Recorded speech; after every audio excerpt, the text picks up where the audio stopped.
D. Citizens' duties. Why can't we have only rights and no duties? It is often said that rights and duties are two sides of the same coin. Do you know what it means? Let us take an example. Right to equality means that men and women must have equal status and equal treatment. Does this happen in real life? Unless all members of society respect this right and fulfill the duty of treating women as equal, this right will never fully come into being. Therefore, it is the duty of every citizen not to engage in domestic violence against women and to oppose ill treatment of women, because women are not treated equally and practice of female foeticide is prevalent. Is it not our duty to respect women as equal citizens? You will now understand why duties are important for the fulfillment of rights. Just as society must respect our rights, society expects that we accept certain responsibilities as our duties. Some duties are listed in the Constitution as a fundamental duties.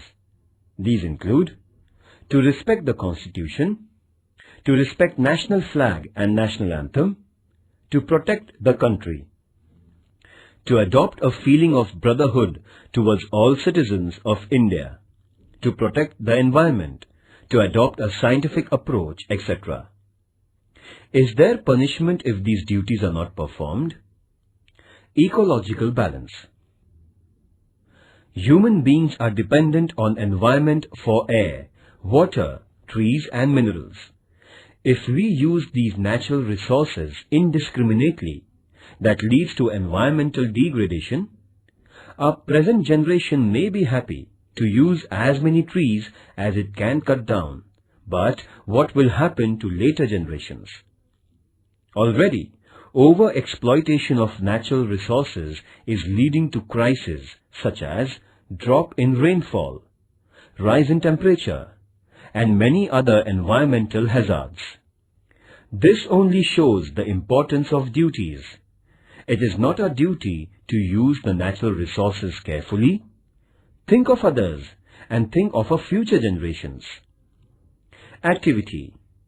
Obtain a copy of the Constitution of India and make a list of fundamental duties. Discuss in your class why these duties are important. I can now see the link between rights and duties.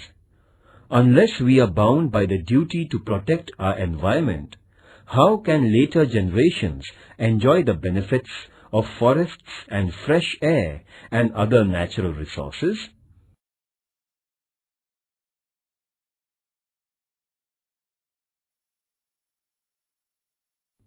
Right to equality. Democratic government means that the government is not arbitrary. It works according to rules and regulations. But what if rules were only applied to some people and not to some others? It would still be an arbitrary government. Therefore, there must be the same rules for everyone. This is the principle of equality before laws. Our Constitution guarantees that all persons will be treated equally by the government. Equality means that persons will not be treated differently just because of the gender, religion or caste, etc.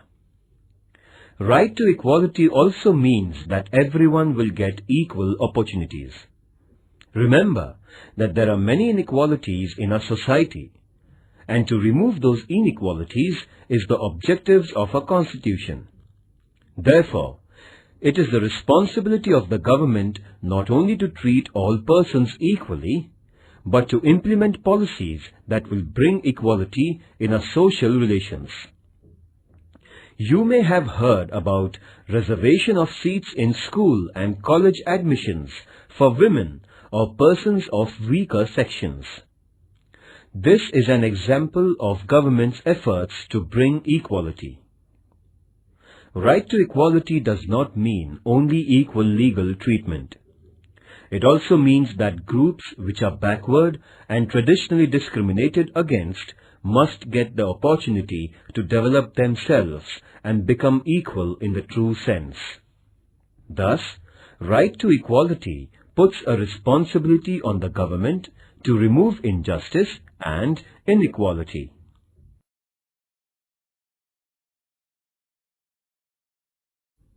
Right to freedom of religion. In India, people follow different religious practices, but the government does not support or oppose any religion.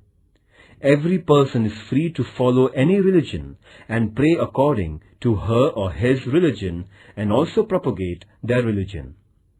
The government will not differentiate between persons of different religions only on ground of their religion. And because there is no religion which is the official religion of our country, government or government-aided institutions will not force us to follow any particular religious practice. Government also does not itself preach any religion or give religious education in schools aided by it.